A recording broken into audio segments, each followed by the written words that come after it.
Hello, everybody. Welcome to a new episode of the Dissenter. I'm your host, as always, Ricardo Lopes, and today I'm joined by Dr. Robert Larzelere. He is Professor and Research Methodologist in the College of Education and Human Sciences at Oklahoma State University. He investigates specific disciplinary processes that account for the effectiveness of authoritative parenting. He is interested in comparing the effectiveness of alternative disciplinary responses to misbehavior and searching for alternative tactics that are more effective than non-abusive spanking in situations where the latter has traditionally been used. So, Dr. Larzelere, welcome to the show. It's a pleasure to have you on. Thank you for having me on. Yeah, okay, so first question. So what kinds of parenting do we have? What kinds of parenting do we have? Mm-hmm. Your question? Well, there's a wide range of parenting, of course, and Dinah Baumann of University of California, who I worked with, differentiated 3 different kinds, but that's only some of the major different types. She called them authoritarian, which is too strict, my way or the highway. The other extreme is permissive, whatever you want, dear, not setting limits for children at all. And then she championed combining the best of both of those, which she called authoritative parenting, that emphasized setting appropriate limits for children when necessary, but also having the positive parenting involvement that's emphasized by permissive parents.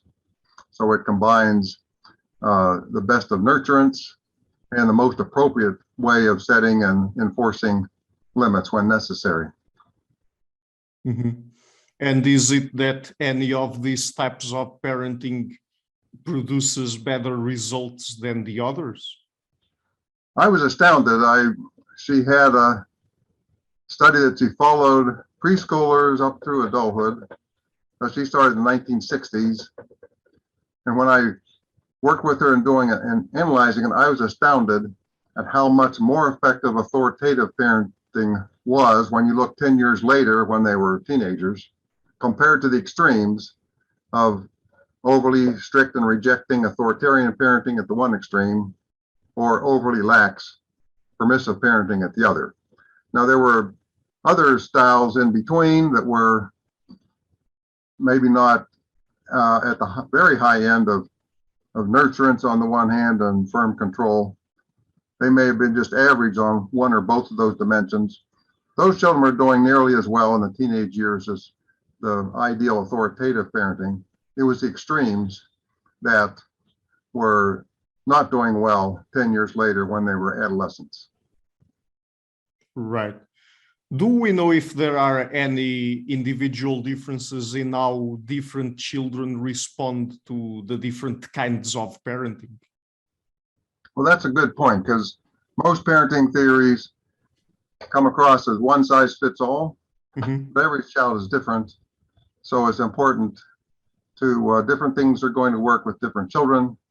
So it's always good parenting is always trying to get to understand your child and then try to give the best kind of parenting for that kind of child. So let's see, what was I did a study on toddlers that showed that the mothers use different discipline tactics for different kinds of non-compliance. And mothers tend out to be smarter than parenting experts. They often tend to use the response to a particular kind of non-compliance that's best on average for that kind of non-compliance. Right.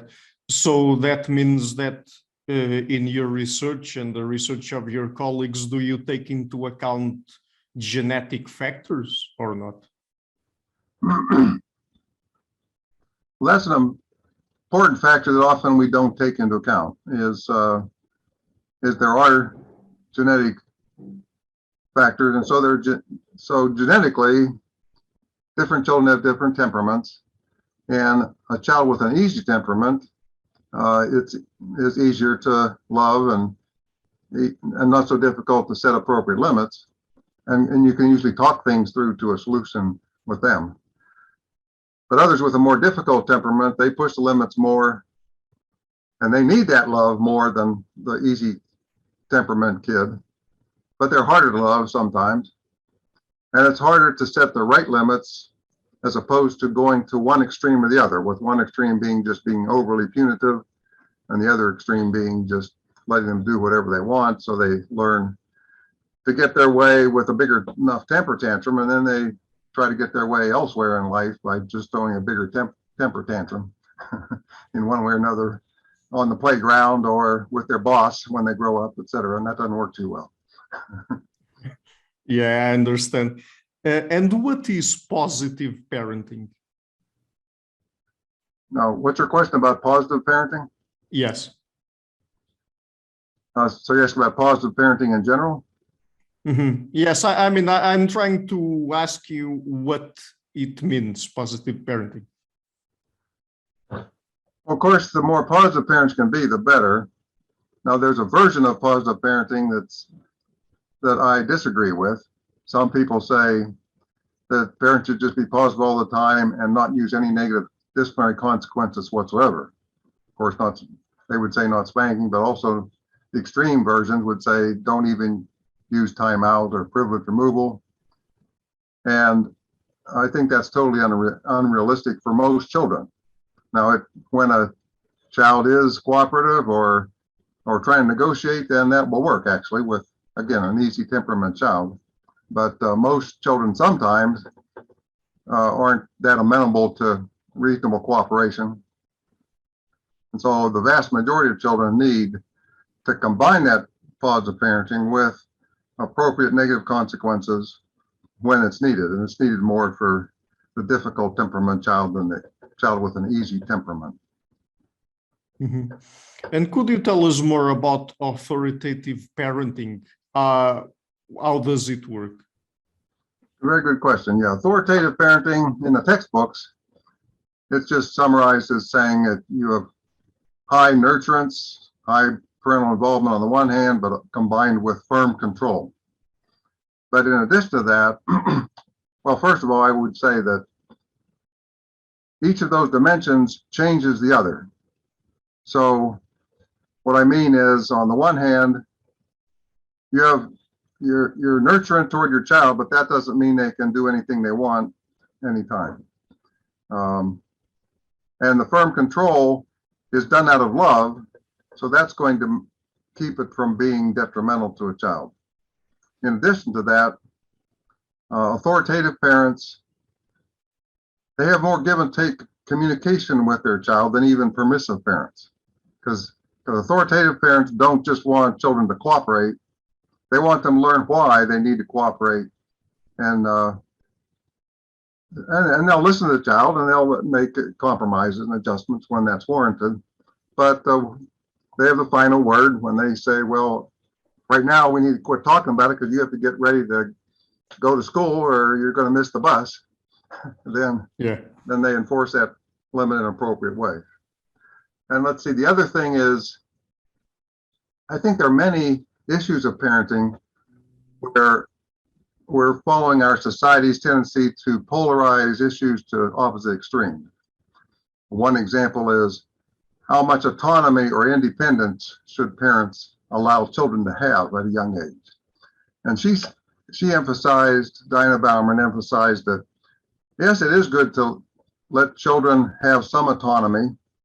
They need to express their independence, but they need to learn that they need to cooperate with people around them, like their parents. So they have age-appropriate autonomy, but that their autonomy grows with their responsibility in doing things like age-appropriate chores for the family. And one other thing that authoritative parents do that's important is they, as much as possible, they try to have a daily structure, a meal together as a family, a consistent bedtime, things like that. Right. Does authoritative parenting include spanking or any other form of physical punishment? Now, she started her research in the 1960s. So at that time, spanking was pretty much accepted. And all her authoritative parents did use spanking at least occasionally. They used spanking at about the same average as all the rest of the parents put together. But they never used it too severely. And it's severe physical punishment that's most detrimental in the rest of the research and in her research. Authoritarian parents are more likely to use physical punishment too severely. So now another person's research indicated that was more recent. She found that Margie Gannot at Calvin University, she found that authoritative parents were, that most, not all of them, but most of them use spanking sometimes, but they phased it out by an earlier age. They didn't keep spanking their child past, in her research, it was, they didn't keep spanking past age 11, which seems pretty old to me to stop spanking. But in any case, authoritative parents, most of them were likely to use spanking, but they phased it out in the elementary school years, and then discipline their children in alternate ways as they got older. Now, in her research, parents who did that, who used spanking sometimes but phased it out by age, she said 11, those children were doing better than the children who never spanked in her research study as a whole. So, and that fits the best way. That's consistent with the only way of using spanking that's shown to be more effective than most other things that parents can use for discipline. And I could talk about that if you want me to. Sure. Is spanking problematic? Well, it can be problematic. Any discipline tactic can be, and so it depends on how it's used.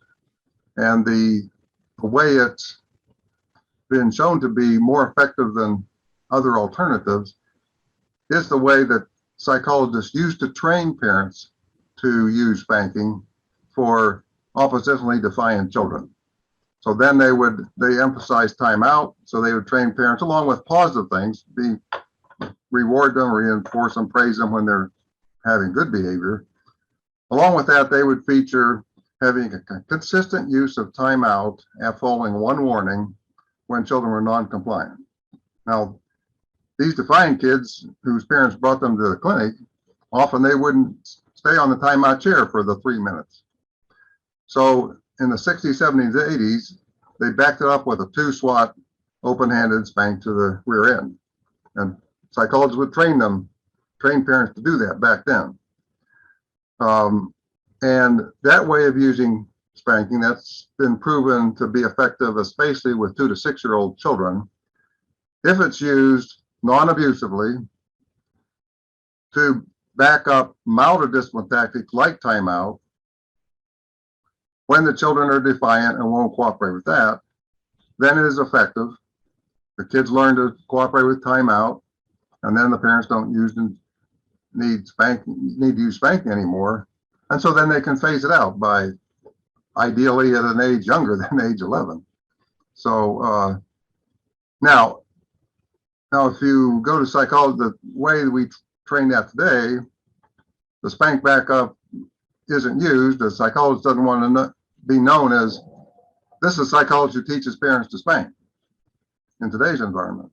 But a recent research out of Harvard, published in, John Weiss is his name, in 2019, he asked, are our treatments for children improving or not? And the answer was no. He found that with these children with oppositional defiant disorder and other conduct problems, our treatments today are half as effective as they were 50 years ago when it was routine to use spanking to back up the cooperation with a timeout chair. Now, that may not explain the whole thing, but that's the major thing that's changed in these treatments since the 60s, 70s, and 80s. So but that's the other studies have shown that's the best way to use spanking.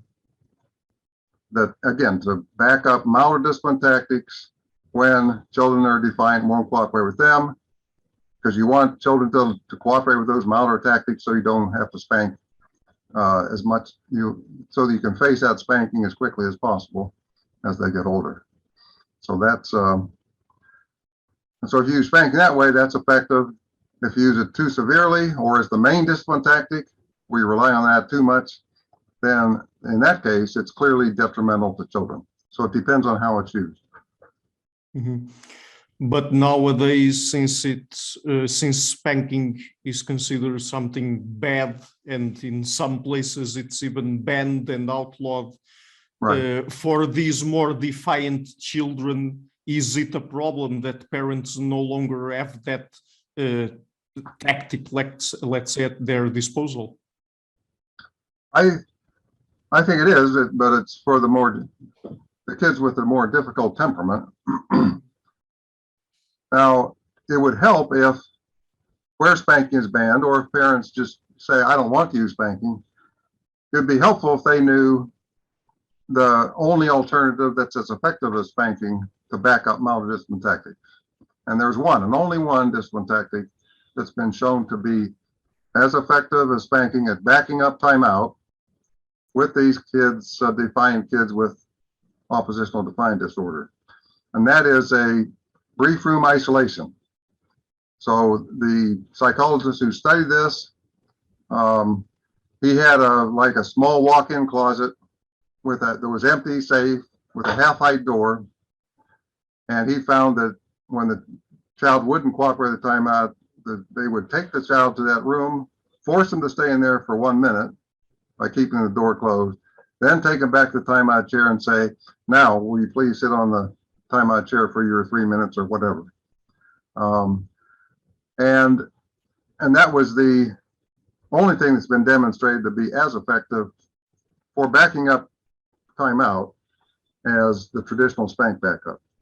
But I don't know of anybody who's pushing spanking bans or saying not to spank that recommends that alternative. So there are other things, but they either aren't as proven, or they aren't, or they're proven to be less effective. There are things like you can assign extra chores or take away privileges and things like that if they won't sit on the timeout chair, but they aren't proven to be as effective at backing up mild discipline tactics like timeout as the traditional spank was. Mm-hmm. And I mean, fully answers your question or not.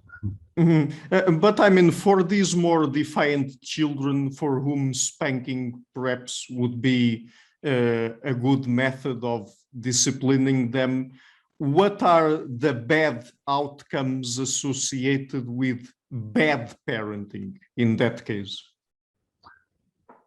Well, one way to answer your question is I've tried to look at the effective spanking bans to see, well, how effective are they?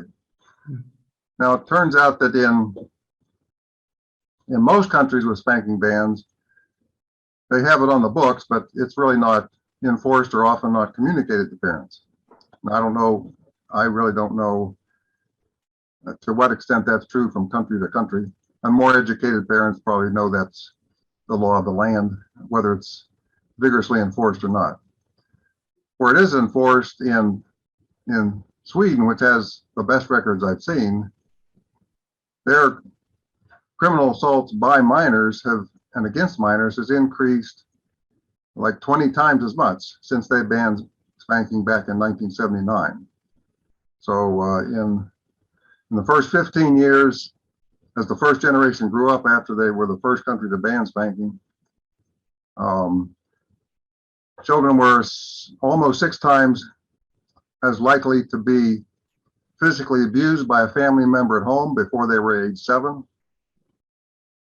They were about 6 times more likely there were 6 times as many criminal assaults by minors against minors. And a child was 10 times more likely to be raped before the age of 15 in Sweden during the first 15 years after they banned, in the first generation that grew up under their spanking ban. So,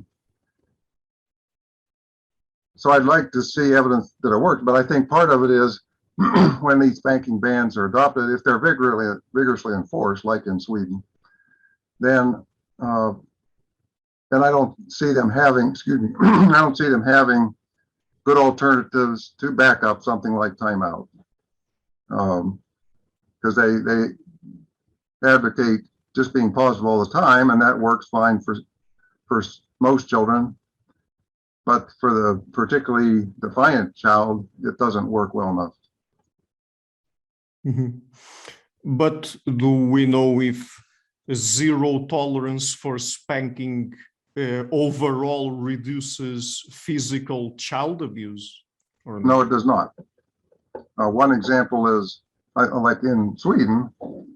Now these are alleged cases. They're in the criminal records, so they have statistics on allegations.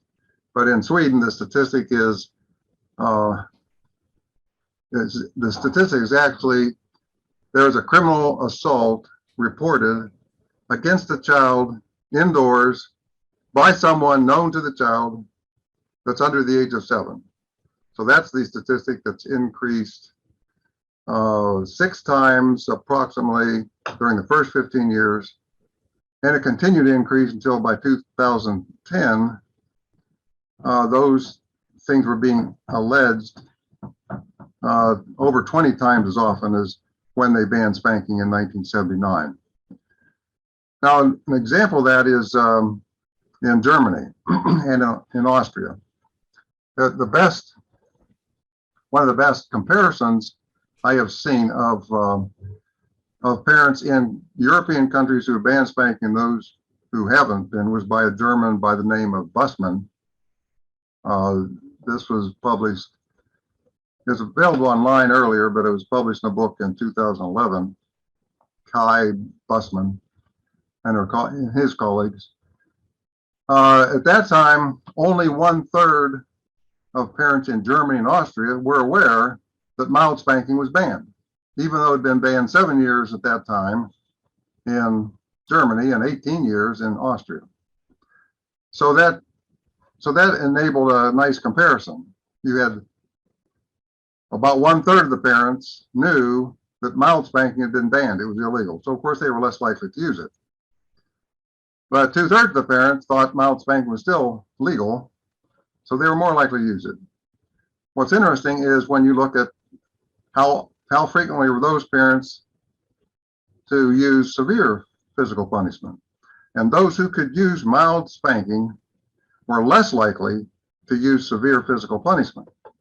Now, why? Well, I think when a parent's really getting frustrated with a child and it's a particularly difficult episode, an appropriate mild spanking is one way to bring it to a close for most kids. But when you take that away, then the parent gets more and more frustrated until they finally erupt and lash out severely at a child in a way that a loving parent wouldn't want to do. So so I don't see any evidence that spanking bans reduce. I thought it would reduce physical child abuse, but just like in this country, the United States, 100 years ago, we thought we could solve alcohol abuse by making this a dry country. If we could just stop people taking the first drink, then we would, and maybe it did reduce that. But of course, there were the alcohol that was available then wasn't as good, so there were negative side effects to that well-intentioned effort back then. And I think we need to learn how to do these spanking bans more effectively, because they don't seem to be working from the evidence I can see anyway. But in terms of the results you described after the spanking ban in Sweden, I mean, do we get the same results for other countries which also banned spanking? For example, in Europe, have you studied other countries and what happened after they banned spanking? Well, the best evidence I've seen is this study by Bussmann et al. But as far as I can tell, the vast majority of countries who have passed some law to ban spanking, they don't really communicate it to their parents. They don't enforce it. So most parents keep on doing what they do. If they are aware of it, maybe they reduce their spanking some, like in New Zealand, for example. But like, I was surprised that even in Europe, that in 2007, slightly less than 1/3 of the parents knew that mild spanking had been banned, even though it had been banned for 7 years by that time in Germany and 18 years in Austria. So, I mean, it's an unknown, but, and I think certainly in African countries like Kenya that have banned spanking, only the very educated know that's been done, and they're still using spanking in many schools there, even though it, of course, was banned in schools as well. So I think for some of these third world countries, especially, the UN is trying to pressure countries to ban spanking. So these third world countries say, okay, get off my back. Oh, we'll pass a law. Then so you can give us what we're looking for. But then they say, okay, we satisfied those Europeans. Now we'll go back to parenting the way we always have. But that's my guess. You know, there's, I mean that I have some. That's based on some first people I know from Kenya and stuff like that. And I was surprised that in Germany and Austria, so few parents were aware of the full extent of the ban that long after they had banned spanking. Mm-hmm. So one last question then, because we're talking about parenting, what are some of the negative outcomes associated with adopting a style of parenting that is not adequate for the child at hand? Let's say these more defiant children, for example. Well, the more defiant children are harder.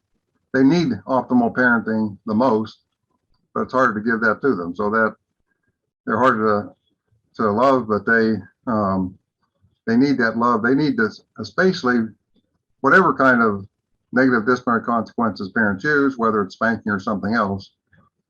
A critical factor is that at the end of the day, as the child grows up, if the child can say, well, yes, you punish me maybe with negative, maybe taking away privileges or spanking, whatever.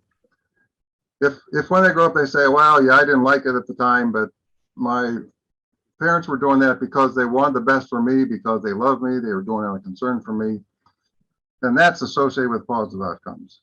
But if they feel like my parent was just wanted to show who's the boss, who's they really, I was just a problem for them, and they were rejecting me, then if that's the way the child looks back on this kind of stuff, then that's going to be associated with negative outcomes. So for disciplining the child with a more difficult temperament that's defiant, then you want the right balance. You have to set some limits and keep away from being too severe with your punishment, but not give up and quit disciplining them because it's difficult. They need to learn that they have to cooperate with people around them, and the parents need to talk to them as much as you can. You want to use positive parenting as much as possible, but those kind of kids need to have limits set and enforced on as consistently as possible. Mm-hmm. I understand. So before we go, Dr. Larzelere, would you like to tell people where they can find your work on the internet?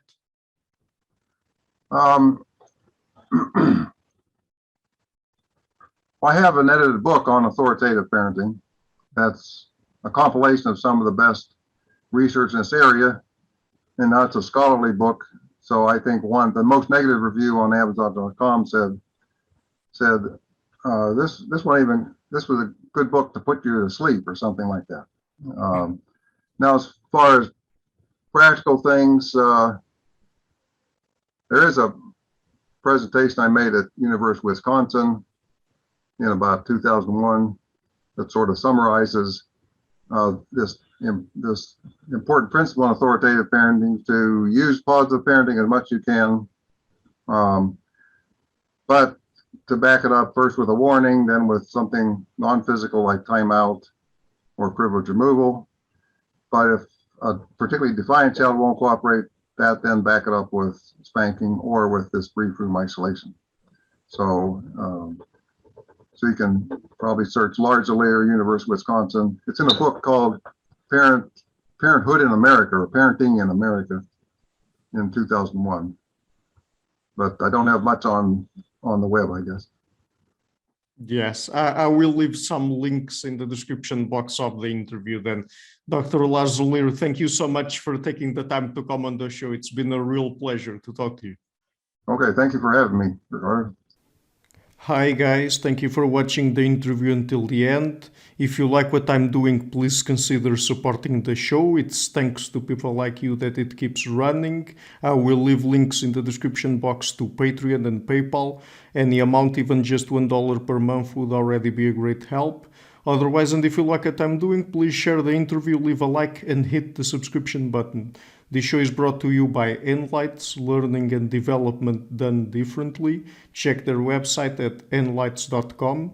I would also like to give a huge thank you to my main patrons and PayPal supporters, Karen Litska, Anne Blanchett, Pererga Larsen, Lau Guerrero, Francis Ford, Ernst Frederick Sunda, Ricardo Vladimiro, Craig Healy, Adam Kessel, Olaf Alex, Jonathan Wiesel, Jacob Klinkby, Matthew Whitting, Bernardo Wolf, Tim Hollacy, Enrique Alenia, John Connors, Paulina Barron, Philip Force Connolly, Jerry Mueller, Herbert Gintis, Rutger Voss, Bo Weingard, Rebecca Newberger Goldstein, Dan Demetriou, Robert Windiger, Rui Inácio, Arthur Coe, Zup, Marco Neves, Colin Holbrook, Susan Pinker, Bernardo Seixas, Pablo Santurbano, Simon Colombo, Jorge Espinha, Phil Kavanagh, Corey Clark, Mark Blythe, Roberto Inguanzo, Michael Stormir, Eric Neumann, Samuel Andreff, Tiago Nunes, Bernard Ugni, Alexander Dunbauer, Fergal Cusson, Evan Bodrenko, Al Herzog, Don Ross, Jonathan Librant, Oslan Bullitt, Nathan Nguyen, Stanton T, Samuel Correa, Eric Hines, Mark Smith, J.W., João Eira, Tom Hummel, David Sloan Wilson, Yacila Des Araújo, Eden Solon, Romain Roach, Dmitry Grigoriev, Diego Londoño Correa, Tom Roth, Yannick Punter, Adana Rusmani, Charlotte Bliss, Nicole Barbaro, Adam Hunt, Pavel Ostazewski, Nelek Bach, Catherine and Patrick Tobin, Al Ortiz, Guy Madison, Gary G. Hellman, João Linhares, Lida Cosmidi, Sam Afzal, Adrian Yegi, Nick Golden, Paulo Tolentino, João Barbosa, Jules Price, Edward Hall, Edin Bronner, Franca Bortolotti, Gabriel Pons Cortez, Ursula Litske, my producers, Isar Webb, Jim Frank, Lucas Staffini, Akion Gilligan, Luis Caetano, Tom Vanegdam, Curtis Dixon, João Linhares, Benedict Mueller, Vega Guidi, Sardas France, and Thomas Trumbull, and my executive producers, Michel Rugieski, Rosie, James Pratt, Matthew Lavender, Sergio Codriano, and Bogdan Kanivets. Thank you for all.